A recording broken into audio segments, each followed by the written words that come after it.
صحافت نے کل واضح طور پر بتا دیا تھا کہ اس ملک کے اگلے وزیر اعظم کا نام جلیل عباس گیلانی ہوگا۔ ہمارے مقابلے میں دوسرے میڈیا نے سمجھا کہ ہم نے شاید کوئی غیر سنجیدہ بات کر دی ہے، لیکن اب تو سب کچھ سامنے آ گیا ہے۔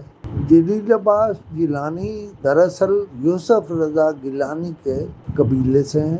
وہ پیپلز پارٹی کے نامنی، پیپلز پارٹی ان کے وزیر اعظم بننے پر زیادہ خوش رہی ہے۔ وہ امریکہ کے بہت قریب رہے ہیں، وہ امریکہ میں سفیر رہے ہیں، پاکستان کے سیکرٹری خارجہ رہے ہیں، اور شاید پاکستان کا نگران وزیر اعظم بننے کی تجویز کے پیچھے ایک بات یہ بھی ہے کہ وہ امریکہ کے قریب رہے ہیں، اور اب بھی میں نے اس ویلاگ میں بتایا تھا کہ وہ زیادہ تر امریکہ میں ہی قیام فرماتے ہیں۔ ان کے ساتھ میرے رائے میں جناب حفیظ شیخ شاید پاکستان کے اکانومی کے معاملات کو دیکھیں گے، یعنی پاکستان کے وزیر خزانہ ہوں گے۔